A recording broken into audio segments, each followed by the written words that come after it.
Good evening, everyone. Thank you so much for being at our February program of Agenda Alexandria.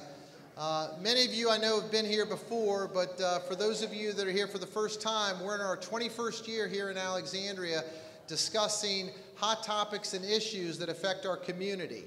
And tonight, I think we have a fabulous panel ahead of us discussing public safety tonight. And we're very fortunate to get the police chief and the fire chief here in the room tonight.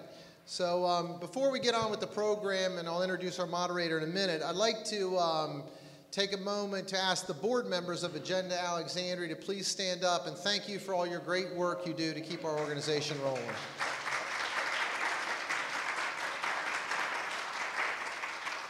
As many of you know, in Alexandria is a community where people get involved, and so we wouldn't have this great program without all these volunteers. And we're always looking for new board members. So if anybody's interested in joining the board, we might have some spots open next year, and we'd really appreciate it if you'd be interested in stepping up and discussing that. Let me thank some of our sponsors, if I may. Simpson Development, Honest Air, FMK Financial Literacy Center, Janet Barnett, State Farm, and Networking and Engineering Technology. So how about a round of applause for all of our sponsors? And we also want to thank the T.C. William Broadcasting Club who broadcast this. Now, tonight you will, in about 4 days, this is all available on YouTube TV. So a lot of the citizens in Alexandria, if you're not in this room, we still get hundreds of people watch these programs. And so any of your neighbors that missed this tonight, just let them know they can go on to Agenda Alexandria YouTube. Anyway, thank you for being here, everybody.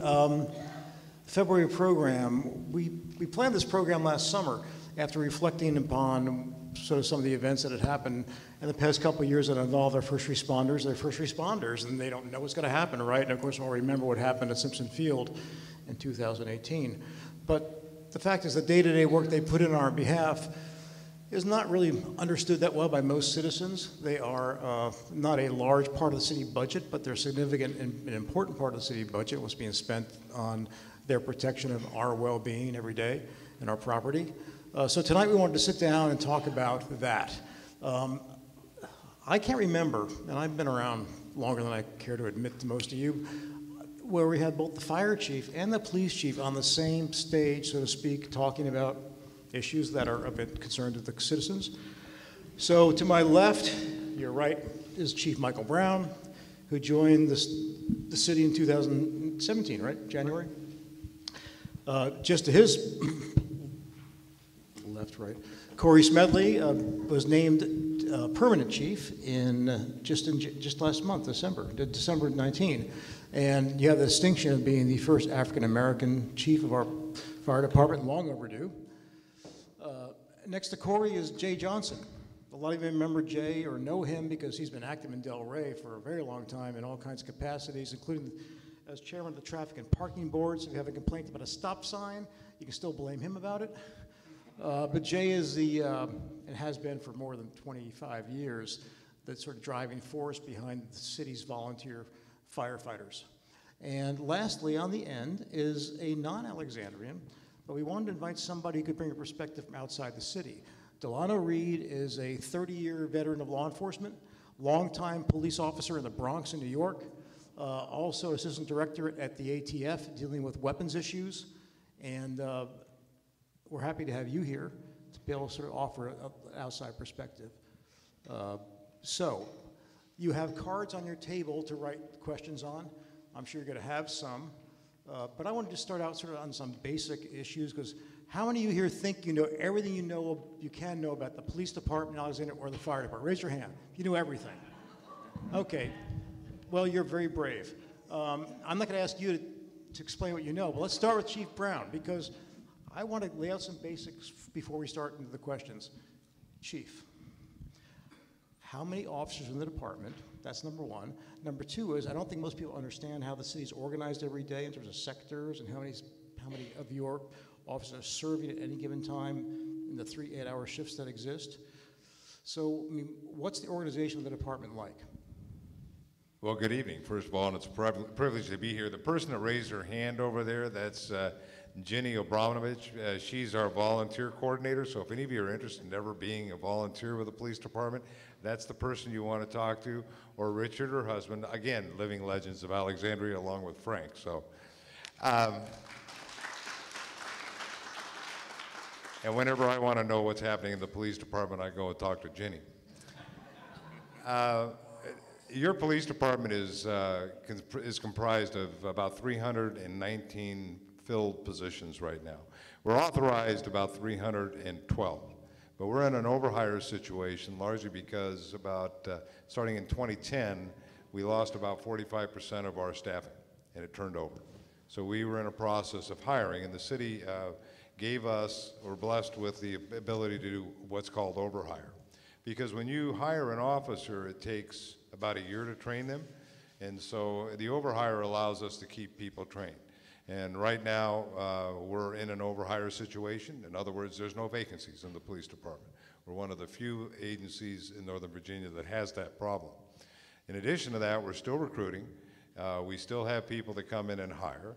And in addition to that, we also have a waiting list, or at least we did last spring and into the fall. And we anticipate we'll have a waiting list as well. So we're very, very blessed, largely because of the service that the men and women of the agency have done, and frankly, the reputation that this agency has. The department itself is, we deploy, we have an investigations division. We also have patrol, which is the basic face of the police department, which many of you see. We have about 140 people assigned to patrol. And of that, we have people doing community outreach, and they're assigned to various areas where they try to network and establish a relationship with the community. We've doubled the size of that over the last 3 years, now that we have the staffing to do it. And then we have patrol itself, and patrol is, as Rod pointed out, deployed across the city. We have beats in 3 sectors. The sectors are Old Town, sector, which is Sector 1. Sector 2 is Del Rey, and it also includes Chilagua and Arlandia. And then we have the west side, and in there are beats where we have our officers assigned. We have a variety of issues across the city. I'm sure we'll get to 1 or 2 of those that always pop up, traffic and parking, especially in the Del Rey area. But in addition to that, we also have a rather very diverse community that we serve, especially over in Sector 2 and also along Sector 1. So we spend a lot of time responding to calls. Our calls for service have gone up a little bit. Some of our crime stats in Part 1 and Part 2 have gone down. We have a problem, quite frankly, with assaults and batteries. And most of those are... What are Part 1 and Part 2? What's that? What are Part 1 and Part 2 crimes? Part 1 crimes are basically your 7 big ones. That's homicide, rape, robbery, aggravated assault, things of that nature. The Part 2 crimes are often called nuisance crimes. Drunk and disorderly, petty theft, those kinds of things. But when you get down to looking at the crime across the city, we live in a very safe community. The biggest issue we have right now is a lot of it's happening, frankly, with people who know each other. And they get into domestic issues and things of that nature. We're in the process of finalizing our data for Part 1 and Part 2 crime and crime data across the city. And that'll be released around March 15th when we have to submit it to the FBI. And we'll have an analysis so you can all take a look at what we're doing in greater detail and some of the things we're going to deal with and how we do that. Let me just also say that patrol on a weekly basis looks at the activity across the city. And that is not only the calls for service, but also the complaints we get in. And they adjust their patrol staffing and their patrol deployment and where they target based on that every week. And so, if you call or use 311 to get information to us on our emergency number, or if you call 911, that becomes part of the weekly analysis that's done by patrol. And they make adjustments accordingly. I will tell you, I've been around cops a lot of years, 45 years to be exact. And I will tell you, I've seen a lot of different agencies, and this is one of the finest agencies I've had the privilege to be associated with. And you're very blessed to have this police department. The men and women here do it because they have a heart. So, thank you, Chief Brown. Appreciate that. Chief Smedley, I know you're not really new to the Alexandria Police Department, Fire Department. You were here for several years beforehand. Before that, you were in Maryland, right, in PG County. Correct. Right? But Correct. you've been here for quite some time. You've seen some of the organizational changes, management that were implemented by your predecessor, and now you've got a situation where, I mean, the city's first responders are always sort of adapting to new threats. I mean, think about the coronavirus. We'll get to that maybe as a question. But as you've now settled into the job of being part of the leadership of the department, how would you describe sort of what you see your challenges are relating to the community? Because a lot of people just take, frankly, the ambulance service for granted. Until someone has a heart attack or is in a car accident, they don't understand what goes into that cohort of officers, not officers, but of personnel who, like the chiefs, they're on call 24 hours a day, they're in shifts. How does that work for your department? How do you deploy your personnel? What are they expected to do? And what do you think your greatest challenges in terms of managing them?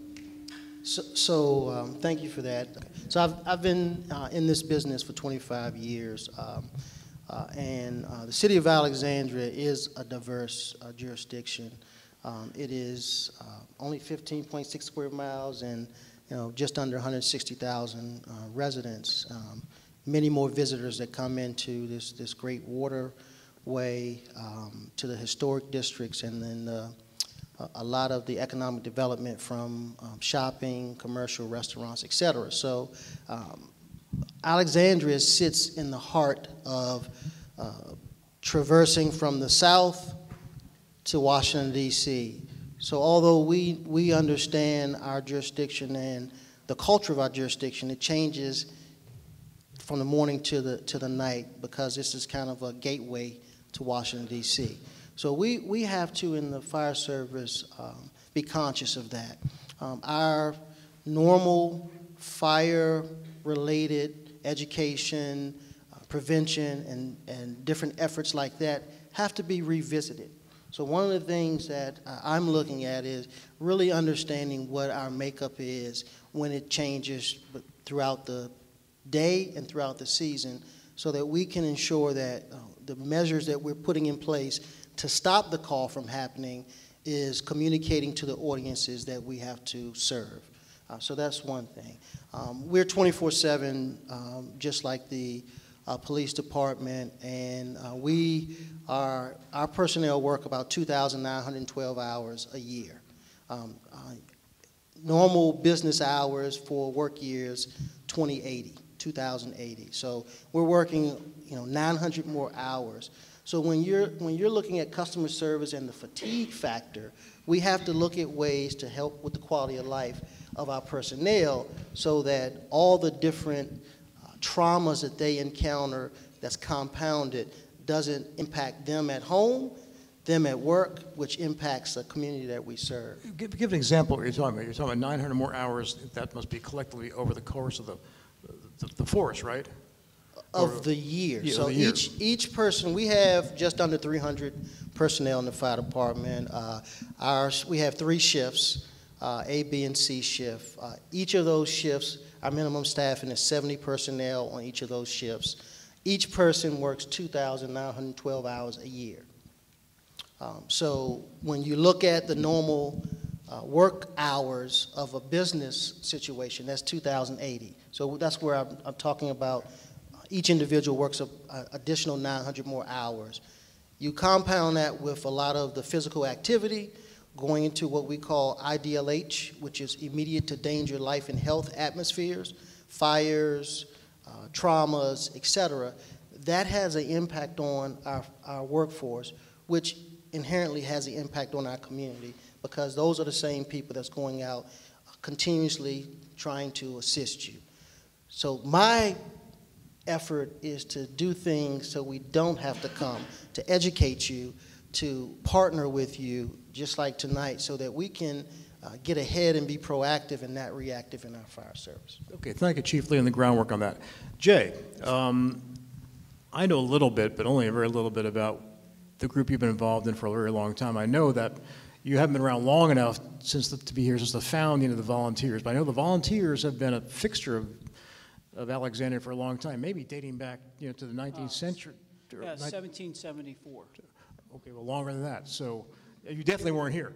But Tell us a little bit about sort of how large your group is, how large has it been, but also I think clearly you guys, your group supplements what the sort of full-time paid personnel do. I don't think your members get paid, but I mean, tell us about their training, what they do, what their value is to us as citizens, but also I know a lot of the volunteers are actually based here in Delray because the headquarters used to be at Firehouse 2 on Windsor Avenue. Right. I mean, what does it mean in a community to still, in a sophisticated time when we're all, inside the Beltway, city of that's a lot of affluence, we still have a large cohort of volunteer firefighters, which almost seems like an anachronism. I mean, what's their value, and how do you defend still having that? Well, our value, we used to save the city over $100,000 a year. Excuse me. We used to save the city over $100,000 a year.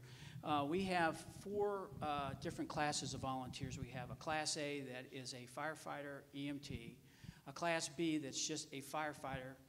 We have a Class C rescuer, which Can you hear Jay? Which is Can you hear him? Which is a paramedic EMT, and then we have a Class D that will do dispatching or admin work. And the consistency of the training on a Class A firefighter is the same as the paid. There's no difference. A Class B has everything except EMT. And we use this Class B to get people started because a lot of people are just not for EMS stuff. They want to be firefighters and that's it. But we try to get them to be a Class A, and we don't allow them, the Class Bs, to go into a burning building until they fully complete their EMT. That's an incentive. But they can do a lot of stuff outside, outside the building and doing all kinds of things, with, putting water on a building, getting equipment, raising ladders, pumping. They can do all that kind of stuff. And then we have, like I said, we have people that are riding on the medic unit. We have like 5 retired paramedics that just recently retired in the last 2 years, and they are now volunteers. They want to keep on serving the city, but under their retirement plan, they had to retire. But they now are still a member of the fire department. They're just volunteers. And then, of course, the Class Ds, they can be busy with either dispatching, doing community outreach, doing anything inside the office. So we have a lot of things that we can contribute to the fire department and to the city. And we also help the police department on a lot of the summer events.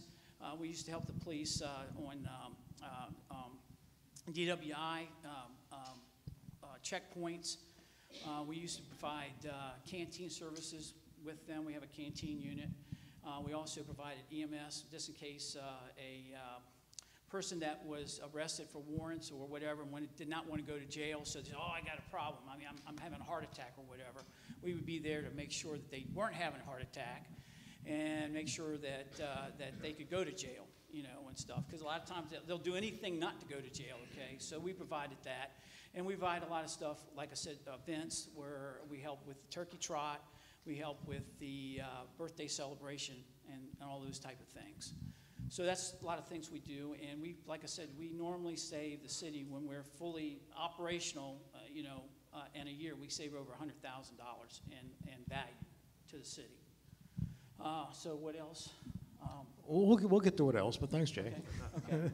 I do want to hear more about why you may or may not be collaborating so much anymore with the fire department or the police department. We'll get to that. Okay. And maybe the audience will have questions about that. But I've been a volunteer for 43 years, and I'm a second generation. And I've been the president of the volunteers since 1984. So, and also I was on the traffic parking board for 28 years. And most of the time, either the chairman or the vice chairman.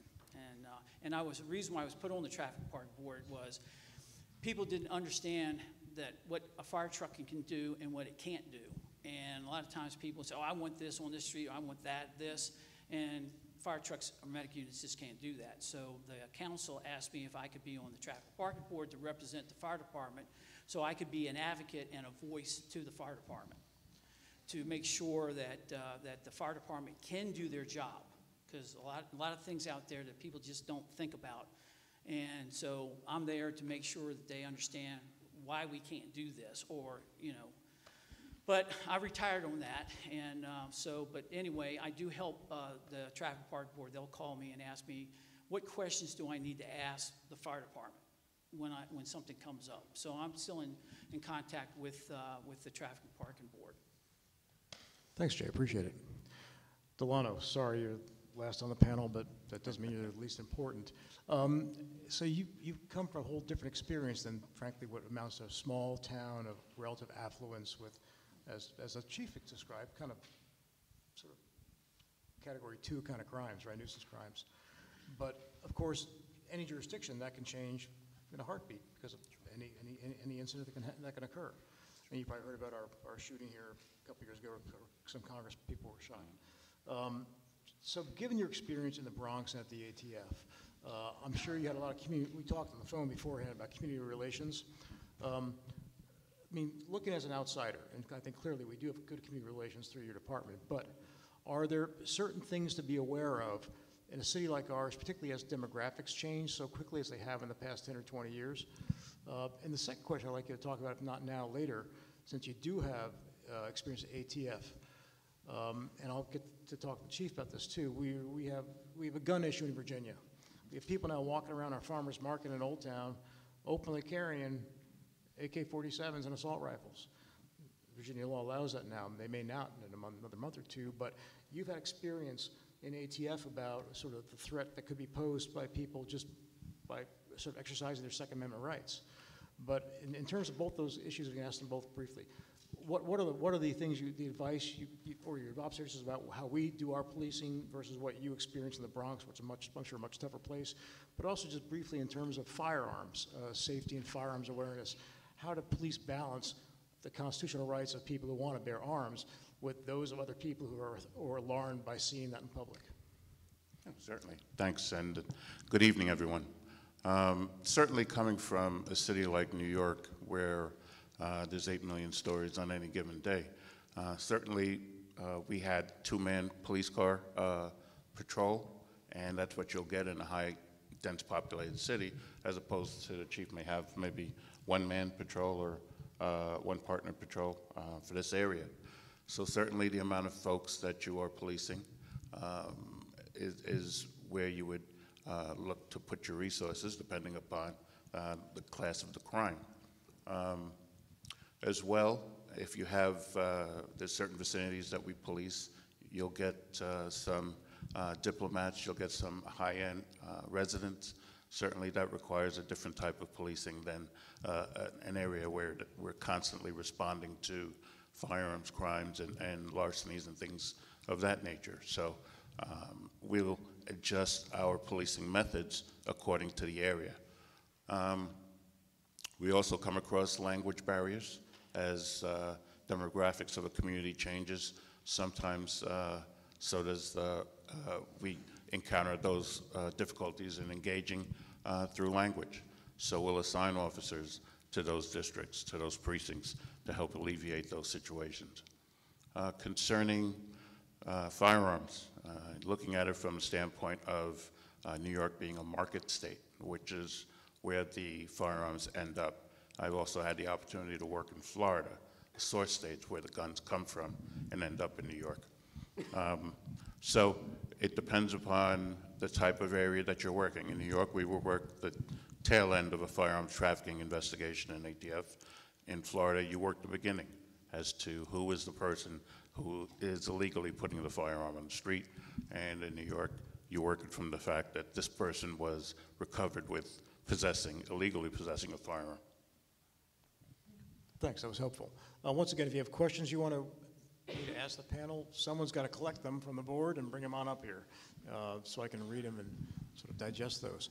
But some of the board members sent me questions ahead of time, and Chief, as you might expect, some of these are for you.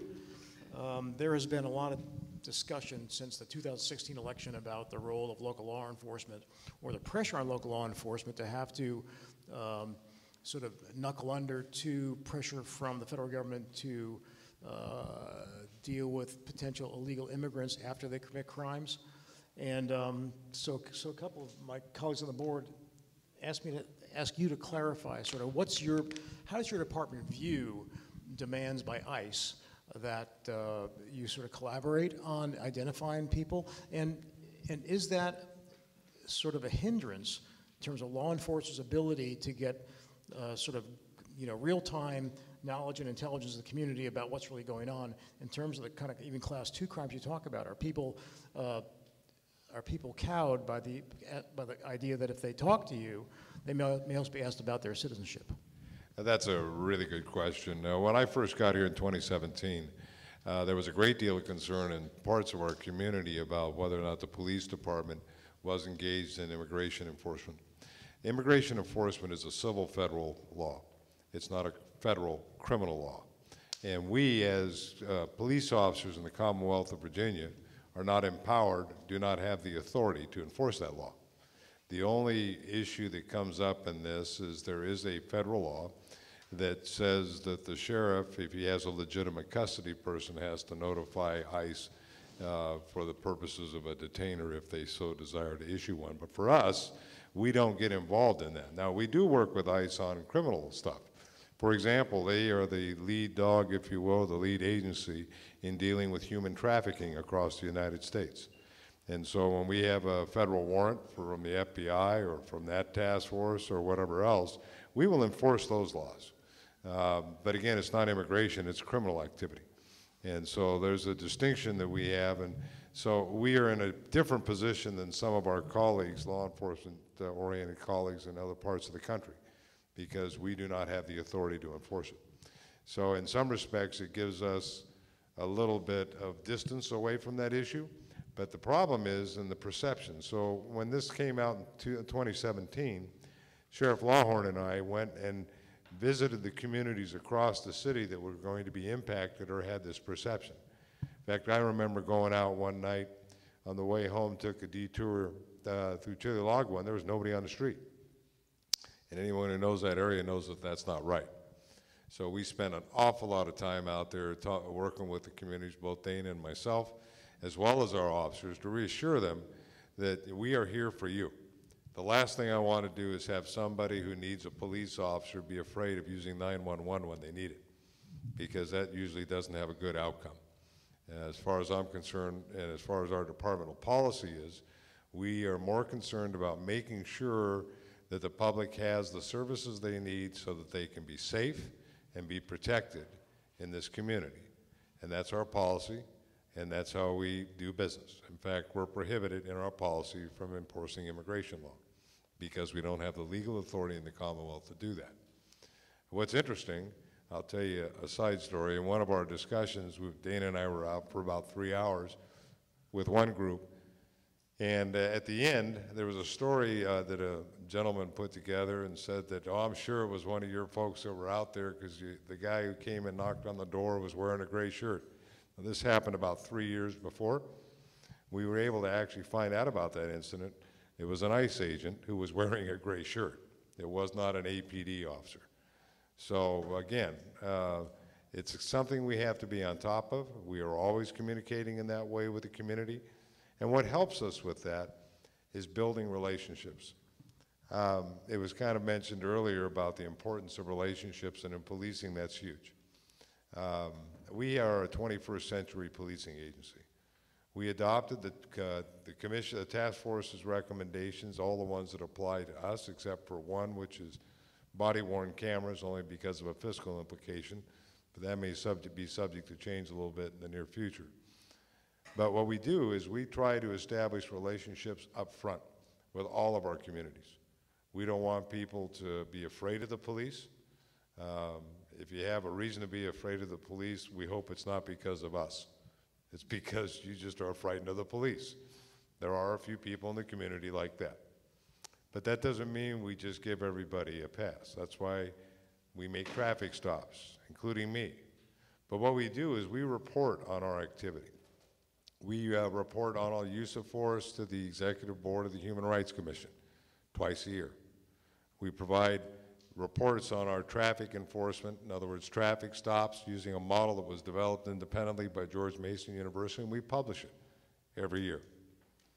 We're in the process of looking at our regular activity across that the officers are engaged in, both self-reported as well as dispatch calls for service, in terms of making sure that we don't have bias built into our system.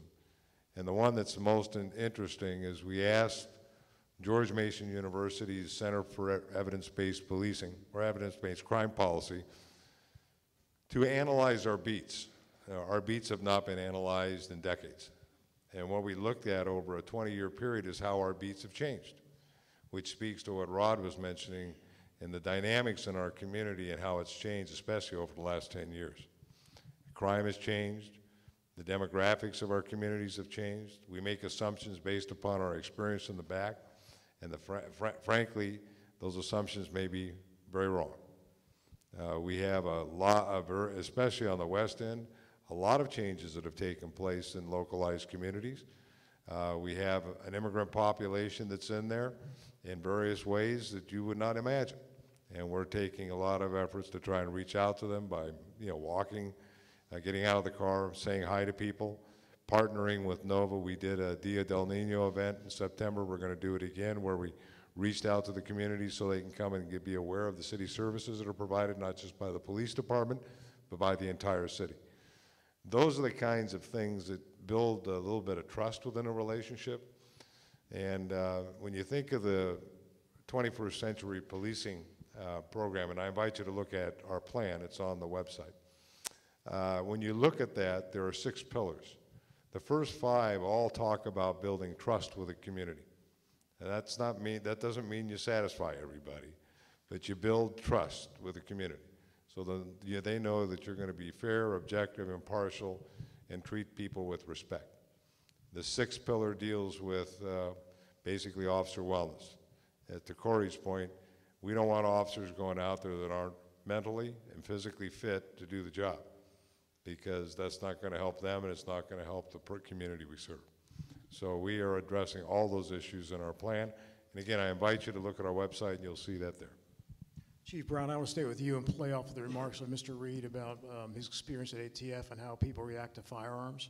The Virginia Legislature General Assembly adjourns on March 7th for their 60-day session, and they've been going through a slew of legislation that address various aspects of guns in public, gun ownership, and we've had I guess, some concern in this community about what I mentioned earlier, which is people showing up at farmers markets with assault rifles, but also the extent to which people can walk into a public building with firearms. Are you up to speed on sort of what's going on right now in Richmond and what is likely to be the outcome of the General Assembly? And how will you welcome or not any action by lawmakers if the governor were to sign any of these bills? Well, as you can imagine, for those of you that may not be following it, there's been a lot of bills on gun control and gun regulation and the like. Some of them didn't make it through the crossover period, which happened last week from one house to the other. The city has taken a pretty aggressive position on terms of trying to limit the use of guns, especially in public domain areas. Again, I would suggest if you want to know the city's position on all the bills as they came up, you can look at the city website, and you can see they have an update on almost all the city council meetings, plus they also have a listing of that on the website. We right now are in an open carry state. And now there's certain things that you can and can't do in terms of what you carry. The incident at Market Square, and we had a subsequent incident at the Waterfront Commission where one of the individuals came in armed. But they were totally within the law as it currently exists. They had permits for the weapons that they were using. They were within the magazine qualifications to meet the guidelines of the Commonwealth as it stands right now. There are several bills that are working their way and surviving the process. Frankly, the reason I equivocate a little bit is because the bills keep changing. It's hard to keep track of. I've been down there a couple times in Richmond, and the thing moves so doggone quick, you're trying to catch up with it, even something as simple as a traffic bill, let alone the gun bills. We envision that there will be significant changes placed to the governor. The governor's, in fact, his Secretary of Public Safety, Brian Moran, who many of us know from Alexandria, addressed the Virginia Chiefs Association a couple weeks back, and said that the governor is willing to sign some of this gun legislation, which will change our open carry laws. which means that there will be some prohibitions. Some of the ones that I'm personally interested in, I don't think there's a need to have weapons, you know, of that type or anything in a legislative body or a public building. Those are things that we could possibly do if we're given the authority to do it. The police department will enforce whatever the laws of the Commonwealth are. Right now, because we're in an open carry state, we're limited by what we can enforce. If someone's within compliance with the law, we have to respect that till the laws change. Otherwise, we would expose the city to all sorts of liability issues for violating people's Second Amendment rights. So it's up to, you know, Richmond to come up with some guidance that we can all live with. Well, thanks, Chief, for the update. Let's see what happens. We'll know in the next 2 weeks. Keep your eyes peeled to the Alexandria Times, because one of our board members, Michael Pope, is right now in Richmond. That's why he's not here, because he's covering the legislation. So look for Michael's posts on Twitter and Facebook. Delano, real quick, based on what the Chief said. Now, you're retired from ATF, right? Yes. You can speak freely, your own opinion, right? Is it a good thing or a bad thing, based on your experience, to have people being able to walk around with shotguns and assault weapons in public? I mean, is that more or less a plus or a minus for public safety? Well, I mean, from the standpoint of being a police officer, and in New York, we had really strict gun laws. You would rather have us chasing down legitimate crime as to seeing a citizen that is legally in possession of a firearm, but now we have to take away our time from policing to address this person, because we don't know if that person is a threat, a friend, or a foe. Obviously, I would like to see our time being more spent at combating violent crime as opposed to maybe harassing innocent citizens. But as the Chief stated, you know, there's a lot of legislations that are on the table, red flag laws being one of them. Certainly high-capacity magazines which hold more than 10 rounds of ammunition is another. Law enforcement is just that, law enforcement. So you need to get up with your local leaders, your governors, your Congress folks to address the issues as how you see fit. Because once they come down with the law, we are obliged to enforce it. So just on the matter of red flag laws, I know that that's one of the hot topics and issues. That's dealing with a person who, if they're a danger to themselves or to others, then someone, a family member or a friend, and I believe at this point in time, they're even stating an other person can state to the law enforcement that this person maybe shouldn't be in possession of their firearms. Again, for us, and for me personally, I own firearms, but I have them locked up, I have them secured, I don't just have them floating around. I can tell you where they are at all times. Having worked investigations in where we would go to a person's house and merely ask them where their guns are, and they would give you the wildest stories about not being accountable to those guns. Well, certainly, you know, we're all adults. You have to be accountable to your weapon, and I believe that gun owners, responsible gun owners, would agree as to maybe certain people shouldn't have guns, certainly felons, and people looking to commit crimes, drug dealers, and the like. But you know, from our standpoint, it's about safety. It's about safety for the community and for the police as well. Having lost a lot of friends who were killed in the line of duty, you know, I would say that common sense gun laws need to prevail, but you as the community, you're the ones that set the rules. So you have to talk to your leaders and congressmen, like I stated, and have them abide by your wishes. Thanks, Dylan. I appreciate that. A couple questions here that from several people. There are two questions for both you, Chief Smedley, and you, Chief Brown. First one's pretty straightforward.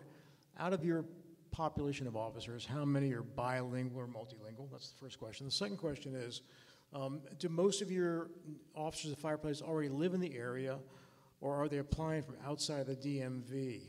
And is it because housing is a challenge, or is it that's just too expensive to live here, or that they just choose to live in a place where they're not serving every day. So if you could just talk first, one of you, about sort of multilingual, sort of cultural acclimation of your staff and where that stands and where you want to take it, and then secondly about sort of where do your officers come from? So for I'll talk about the kind of the demographics first. So we actually looked at our demographics about 4 years ago, and subsequently every recruitment cycle we reevaluate that, and we align fairly closely with the city's demographics as it relates to, and we still have work to do as it relates to different language speakers. We have the highest percentage of outside of English is our Spanish speaking, and that is roughly between 5 to 15% of the workforce. I can tell you in the fire service in general, we have much more work to do with our female firefighters. We are in totality about 18% female. And we are working very diligently to look at the different makeup of our workforce to ensure that it reflects the community that we serve. As it relates to where our firefighters and paramedics live, we probably have 7% or less that live in the city. 7%? 7.7. That live in the city, 0.07, that live in the city.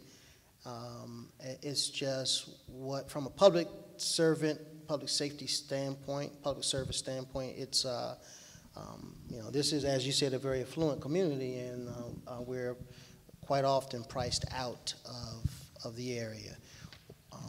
Historically, in your larger cities, whether it's New York, Washington, D.C., Alexandria, et cetera, the majority of your public safety workforce do not live in the jurisdiction that they serve. And when you look at Virginia, we have about 740 fire departments, which 68% of them are still heavily volunteer supported. The great news about, it's a great news, and it's not such a great thing, where we are surrounded by great departments. And those departments have grown based on the population growth in our region. Previously, to travel from further south to come up to Alexandria was something that was done more than it is now, because there just wasn't as many career fire departments in existence. Loudoun County is really growing. Stafford County is growing, Prince William County, and Fairfax has always been there. So when you look at other locations that are further south that you have more for your money, you don't tend to have a lot of people within the fire service living in the jurisdiction. Chief Brown. First of all, we have a number of people that speak a lot of different languages, but the actual percentage I don't know. I will also tell you we're supplemented with volunteers who have helped us on a number of things to get, and they'll do ride-alongs and be available for the communication. And last but not least, we also have access to a service that provides us with field communication with people and translation skills. When we get into working on our community outreach, we try to put people that can know the language in the community that we're working with. So, you don't put somebody like me that speaks or used to speak German and English, which doesn't, because that's what they taught us in school when I was a kid. That doesn't help me around here much. In fact, it hasn't helped me much in my career at all wherever I work. Part of it also deals, and I want to talk a little bit about the demographics piece. The class that graduated from our academy that were APD representatives the month before I came on all looked like me. There were 26 of them. We changed our recruiting program. And what we did is we focused on recruiting in the areas in and around Alexandria. A couple reasons. One, they're coming from our community. They're not likely to move as far. Generally speaking, they're coming home. As a result, we've gotten people from surrounding jurisdictions that have a better representation than you know, some of the other areas. For example, Prince William County, for example, we've got people coming from DC. We have, we're focused on local jurisdictions, and as a result, our classes have changed dramatically. The national average, for example, for women for policing is around 13%. We're just under 22%. And the reason being is, I think, a good deal with the recruits that have come in. We've had some classes that have up to almost 50% women. As far as the demographics of ethnicity, we're looking at in one class we had 2/3 of the group were people who are non-white. So again, we're making changes. The biggest issue is the representation in the command staff and moving up. And so we're working on a number of different areas to try and improve and develop our people. We have worked with the National Organization of Black Law Enforcement Executives, and we've gotten people involved in that program. That's a program designed to help stimulate discussions about representation in the policing profession. They're actually the conscience of the profession. And on again, off again, I've been privileged to be a part of that organization, and many, many folks in it. That's where we know each other. And in addition to that, I'm a proud member of the Northern Virginia chapter of Noble. And we have people who are now playing in Noble. Same thing with the National Association of Women Law Enforcement Executives. We've even set up our own women's program called the Law Enforcement Women of Alexandria. For our officers and even the men who wish to support them, to do mentoring programs and things like that, so we can keep our females interested in law enforcement with all the things that go on. That's going to be a continuing challenge for law enforcement because generally speaking, it's a non-traditional work thing. So we do a lot of recruiting and a lot of mentoring throughout the selection process to get them in and to get referrals from other women who are already in. They become some of our best recruiters. The affordability issue, as Corey pointed out, is a significant issue in all the urban areas, and Alexandria is no different. What we find is that most of our officers don't live in the city. Many of the ones that are retiring because they've hit the end of their service time or eligible to retire don't live in the city. What's interesting, a lot of our newer officers do. What they do is they, especially if they're single, they'll join forces with another, and they'll avoid the 95 commute or something like that, and they share a place in town. But affordability is an issue for us.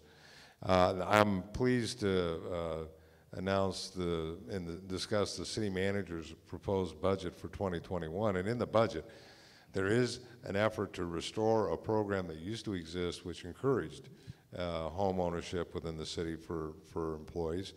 And we'll look forward to seeing if it becomes part of the budget, and it might help some of our folks down the road.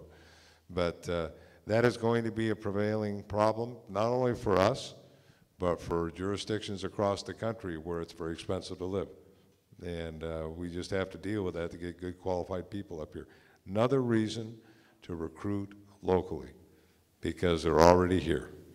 They're just coming to work.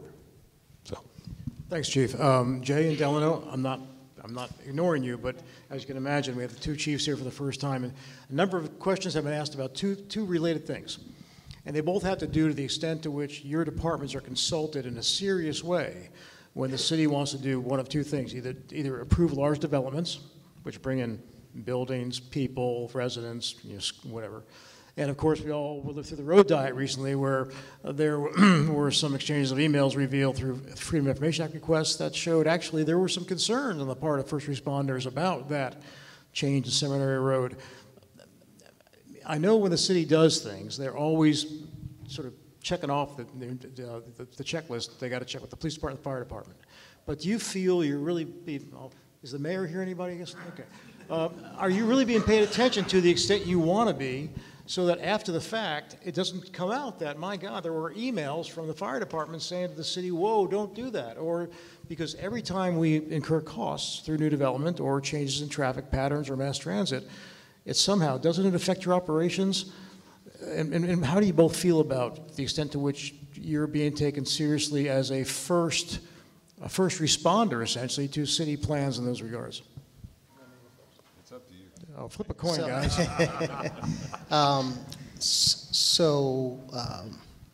Let's address the elephant in the room.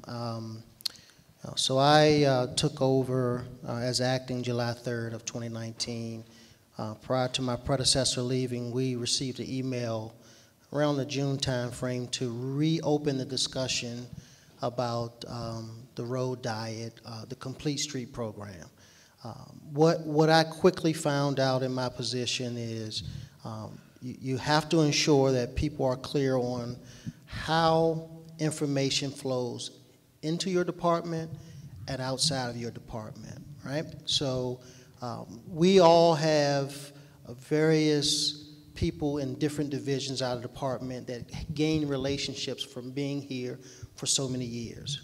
So there's nothing that one of our paramedics reaches out to the SWAT team for the police department because they're a SWAT medic. And there's discussions that happen every day that I don't know what is talked about, but if something officially leaves or is the position of the fire department, that needs to come through the office of the fire chief. So we understood that there were some internal challenges with how information is entered into our department and how it officially leaves our department. So what all the foiable information that took place revealed is that there were many discussions that took place and there were some disconnects of how it was flowing internally in our department. So that's one thing. In addition to that, there was many different pieces of a discussion in moments in time that were discussed back and forth to evaluate what was being posed so that we can see if this was reasonable to execute. That is the pieces of the puzzle that were foiable, not the entire thing. We realized internally, in which we fixed, processing things in and out of the department. We realized with all of our stakeholder agencies, including the police department, that there needs to be a clear, defined process that continuously is improved, right? We start things, we go through that process, we find new ways and better ways to address it, and we fix it and make it better. This is all part of the growing process to ensure that we're putting out the best product. The fire department's standpoint is we did provide input to what you see on Seminary Road. And as you've seen in the Gazette and the Times, we have never not responded to your call for service. And if you don't, I've talked to a couple people here who had a father that was a fire chief, who had a son that was in the fire department, and you two both know if there was something wrong with anything in the fire service, my personnel would let me know this. And to date, no one has said that there was any challenges with traversing the roadway based on the road diet. There is always challenges traversing the roadway based on we have congestion in the city. We do that every day, whether it's morning or evening and when there's a special event. That happens all the time. But as long as there are several measures that are put in place, which they were put in place, we can traverse the roadway and respond to any call for service that comes our way. Chief, do you think you're being listened to as much as you think you should be on these issues of development or traffic changes? Yeah, we do. I mean, I thoroughly enjoyed the 3-hour city council meeting along with my fire chief friend here on the Seminary Road. What I'd rather talk about, though, is the process, because that's the important part of this. In every case, there's lessons to be learned. We learned a few lessons as well, but I want to assure you of something. We have, for example, planning and zoning sends us the planning, long-term planning proposals so we can look at them and the impact it would have on us. For example, we're doing all the development on Eisenhower. Well, that project was approved, several years ago, before I got here, but we got a copy of the plan, we've gone through it, and we make adjustments. The same thing with some of the other developments that are taking place and the rehabilitation that's taking place in various parts of the community. If you think about it, for example, up by Braddock and West King up there, that huge development that used to be where the hospital is, that's going to house thousands of people, 1,000 or so people. So that's going to change our calls for service and our request for service. We were aware of that. We've looked at it. We've looked at the impact that's there. As far as TENS, that's Transportation Environmental Service, for those who don't know, Tess and the police department get together every other month on a regular basis, and we talk about everything from parking to redevelopment to paving and everything else, and some of the safety implications that we pick up out throughout the year. We also have meetings in between then when things are coming up that are problematic, and we have real frank discussions about trying to deal with the issues, and our position is always the safe use of our roadways. You know, I hate to say it, everyone loves a pretty roadway. I like one too, I live in the city, but from my professional issue, that's for Tess to do. What I'm concerned about is it's a safe roadway and it meets the needs and doesn't make things more difficult. That said, Tess has been very receptive to us in those issues. And so we will continue to work together with Tess and with our colleagues in the fire department. We have regular conversations. In fact, we have the same circuit. We go to things on, you name it, everything. Now it's coronavirus. And we're dealing with coronavirus almost on a weekly basis anymore, making sure that we're prepared should something happen here in the city. That's what you pay us to do, and that's what we have to do. And I mean, it gets to the point, if you look at it, it's not just within the department, within the departments in the city. Do you know that every time ABC changes a regulation or a license, that they notify the police department, and we send that to patrol, and also to community outreach so they can understand exactly what's happening in their businesses within the beats.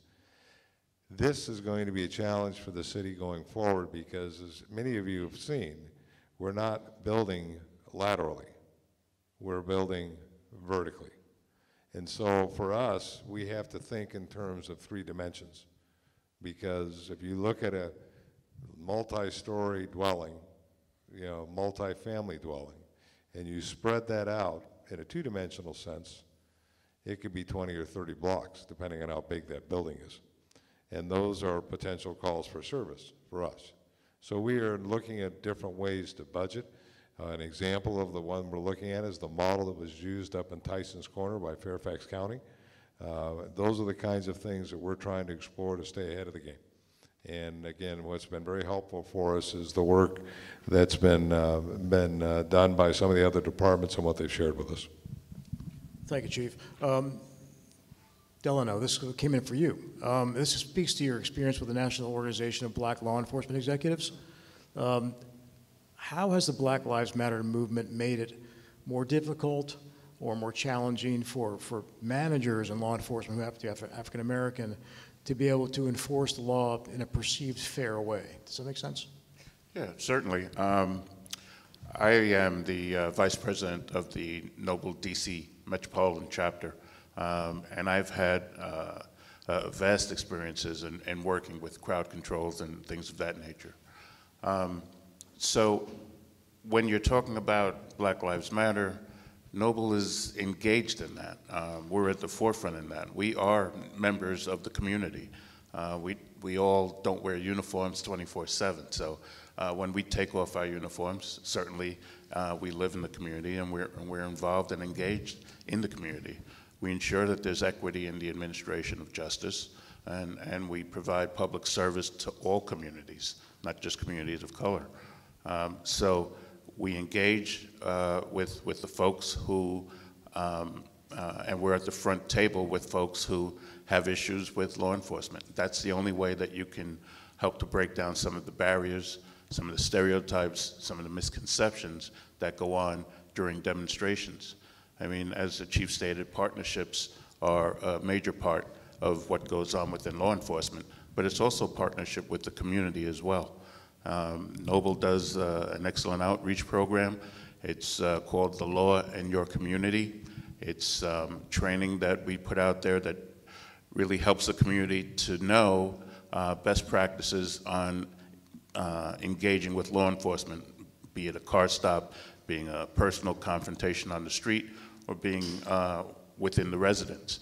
And we put this on, and the chief is, again, a partner with Noble and a member, and has helped us in putting these on in various areas. So, and I believe there's one coming up in a couple of weeks. There is. And so these are something that you could look further into and request through your representatives. Eastern McDonald is the president here, and they have an excellent working relationship. Our national president is C.J. Davis, and she's the police chief in Durham, North Carolina. Our executive director, Mr. Dwayne Crawford, he's in Atlanta. We have a vast array of experience and knowledge, and we have a career team also, I want to mention that cultivates a lot of young police officers who were in ranks of lieutenant and above that can bring the experience to the Alexandria Police Department. So we'll be sharing some of those names with your chief going forward. I myself has been the on-scene commander in a case that you guys will know here concerning the DC sniper. I was one of the on-scenes there when we caught those folks, and make no mistake, there was a loud cheer once by the command staff and by everyone involved once that was done. So I would say that Noble is remaining committed and engaged with not only Black Lives Matter, but we have operations with Latino folks, Asian, Caucasian. We run the gamut. Our deal is to bridge the gap between law enforcement and the communities, and that only starts with open dialogue, frankness, and truthfulness. Chief Brown's got a brief comment here. Yeah, let me add something.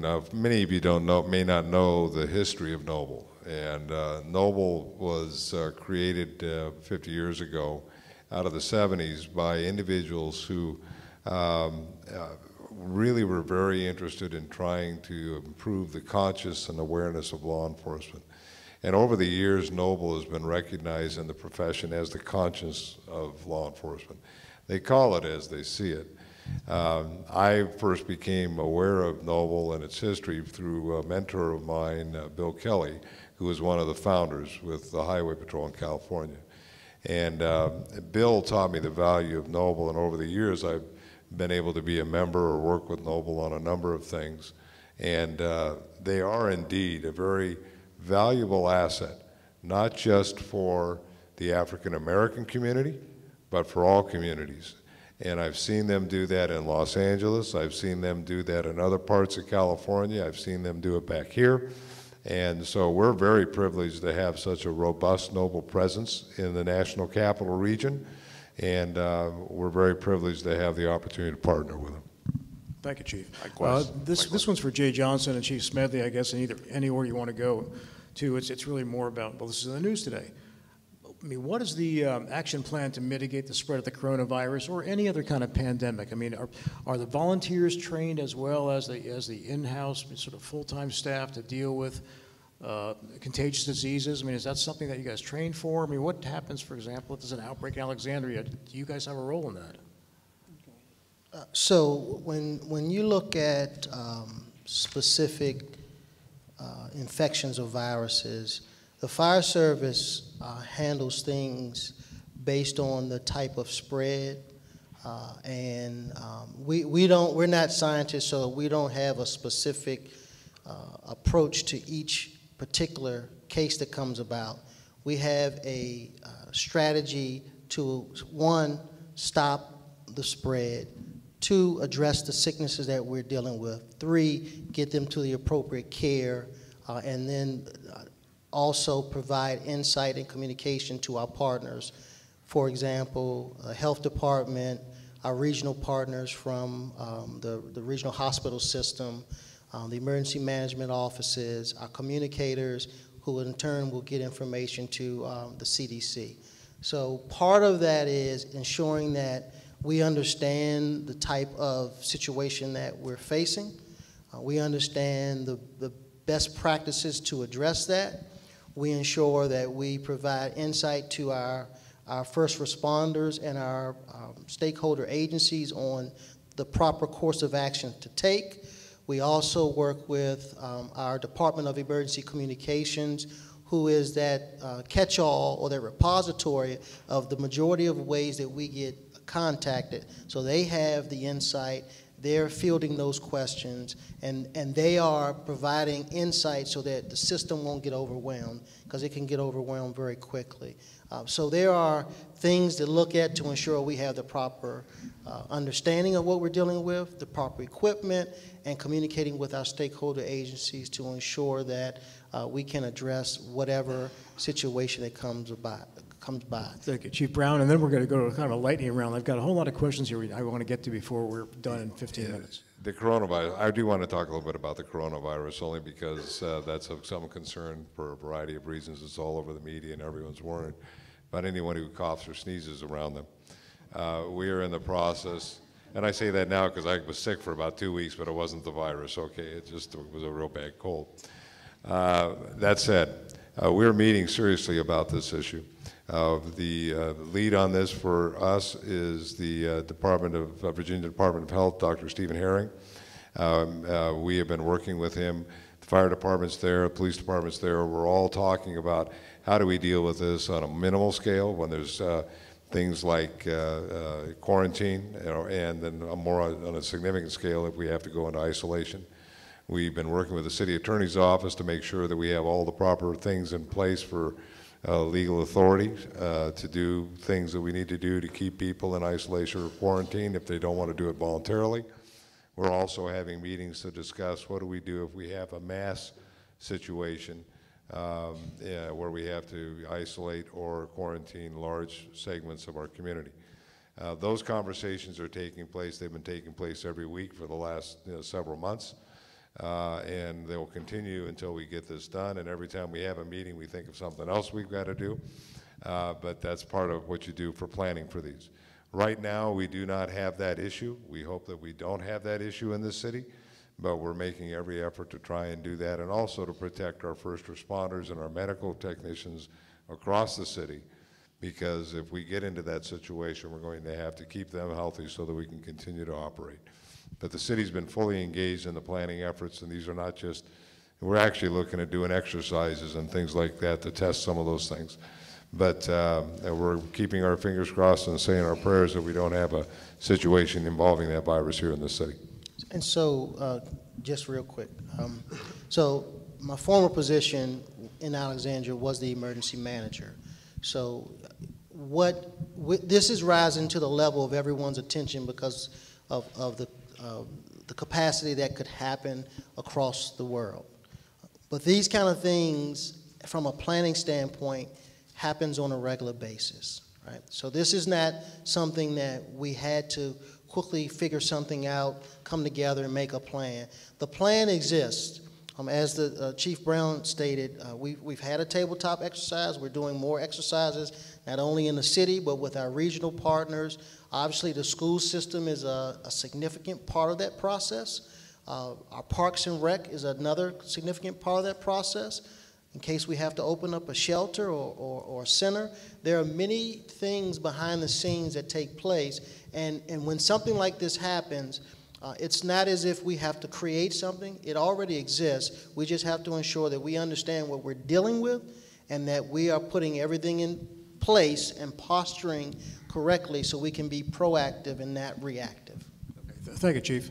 Let's go to some quick questions and quick answers. Jay, yes. A couple people asked questions following up on your description of what the volunteers do. You say you have EMTs or you have firefighters.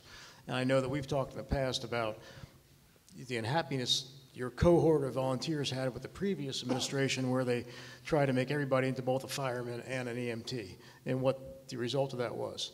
Can you elaborate sort of on why you think that may be not the best thing for certain citizens or taxpayers to have to deal with? I think there was some attrition at the time, but and why does it work so well for volunteers to sort of specialize in one or the other skill as opposed to being asked to do both?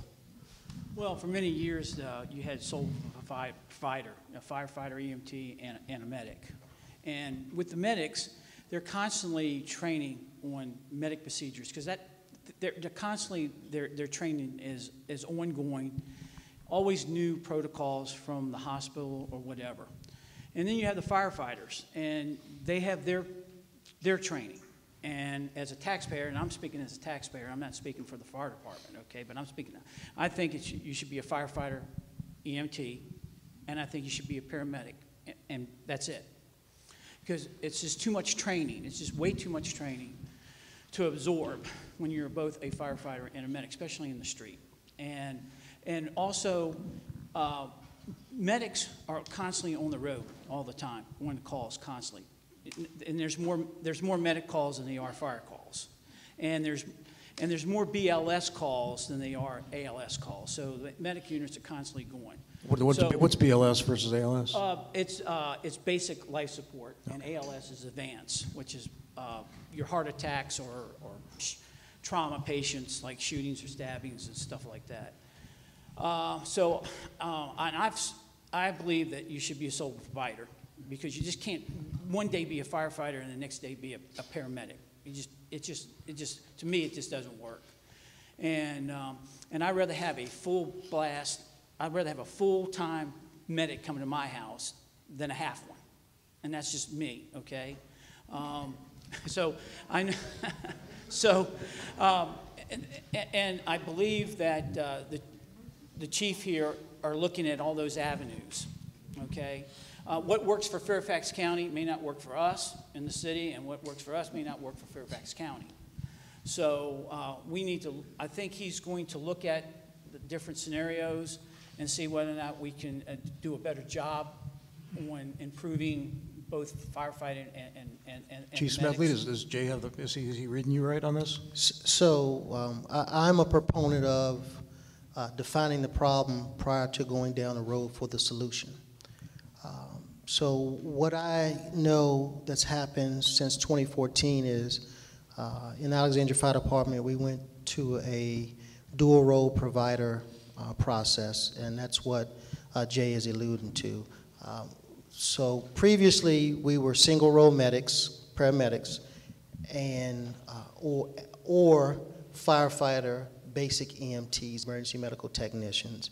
And in 2014, we started transitioning to dual role providers.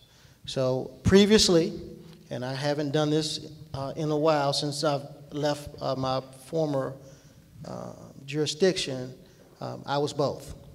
I'm still both. I haven't rode on a fire truck or an ambulance in quite a while, but I was a firefighter as well as a paramedic, and I was confident when I was practicing, but whatever was in front of me that I could handle, whether that was a fire or medic. So what I have already charged my deputy chief of emergency medical services is to convene a task force, not only of internal personnel, but he's going to be reaching out to community members. And if there's someone on Agenda Alexandria that is interested, we welcome that. He's right now at the EMS Council, and he's doing the same thing with resident members of that board to really take a look at where we came from and where we are currently, to see how we're doing and do we need to do a course correction or keep down this road.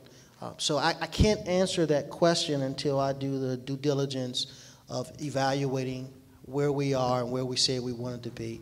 And as soon as that's done, I can make a very definitive answer on which direction we're moving forward. Well, thank you. That's and I'll say something, and I appreciate Chief doing that. Use the microphone. Okay. Use the microphone. Okay. All right. Sorry. You heard me? Yeah, I appreciate the fire chief doing that. I really do. Well, thank you. That broke some new ground.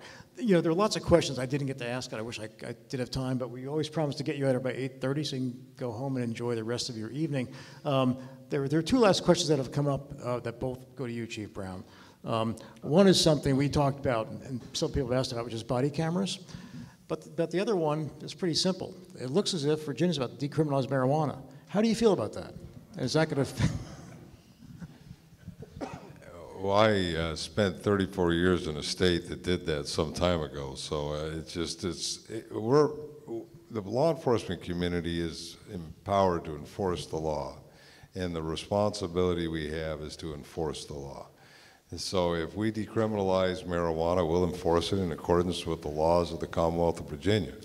That's a decision for the policymakers to make, not for the police officers to make. Well, let me just interject here and just ask you this. I mean, but before, I mean, as of right now, I mean, what I'm told by police liaisons I work with at the Delaware Citizens Association, there's still a lot of busts that are getting made all the time, particularly in some of our low-income communities, for simple possession of marijuana. That will now be less of an issue in the criminal court system, right? Yeah, that's true, and I'll defer to the Commonwealth Attorney not to pass the buck, but Brian Porter is dealing with this issue. They have the city has a position on it in support of decriminalization, at least in some of the bills that are out there, several of them.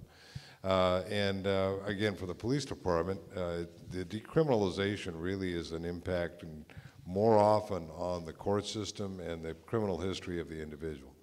That we'll leave that to them. We'll enforce the laws that come out of Richmond as far as marijuana use. The issue, I want to also talk a little bit about the body-worn cameras. In the budget proposed by the city manager, there's a position for a sergeant in our department. The position is designed for us to come back with a comprehensive multi-year plan and budget for the implementation of body-worn cameras. One of the issues that's been curtailing our movement, and that's the only issue on the 21st century policing that we couldn't move forward on, was frankly the city was facing some significant fiscal issues. The sewer issue and the capital improvement, which in the school development issues, all of which we're at a point now where we can present information to the city council next fall. And our goal is to develop policies, propose policies, implementation protocols, costing effects, not only for the police department, but as many of the other experiences of other departments, is to also include the costing requirements and the staffing requirements for others that may be affected by that policy, which includes the Commonwealth Attorney and how do they handle discovery motions and how you work around those in a criminal proceeding, FOIA requests from the City Attorney's Office, even to the extent of hiring someone who can edit video evidence so that we can protect the privacy of individuals who just happen to be in the frame in the wrong place in the wrong time. That said, there's a lot of complicated issues, but we've been studying it for the last year or so. In fact, I've participated in several panels with the National Police Foundation and with IECP to discuss this issue. That's the International Association of Chiefs of Police. Plus, we've also looked at research, not only by George Mason, but others, in terms of what's happening across the country, what's successful and what isn't.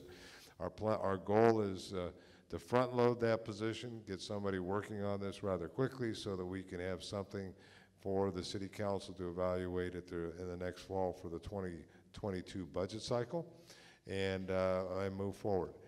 To show you how important this is, this County of Fairfax started a program, did a pilot project in 2 districts. It cost them $6 million to do it, and they ran out of money before the time was up. They're now budgeting a 3-year, $36 million project. Now, they're much bigger than we are in terms of agency size, but the resistance is not coming from the police department.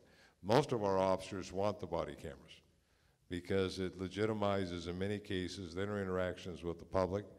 I'm sure there's some that wouldn't want it because they have troubles in that area, but like everyone, we hope that they'll come around. But if we're going to be transparent and that technology is there and we can afford it, as a city, the police department's willing to go forward with it. Thank you, Chief. Before I ask you to recognize the fine work that our panel has done tonight, I think you all should give yourselves a round of applause. You've hung in here. I don't see anybody on their cell phone, and you've had really great questions to ask, so thank you so much for coming and being part of Jane Alexandria. I hope you'll come back another time, but in the meantime, let's give our 4 panelists a round of applause.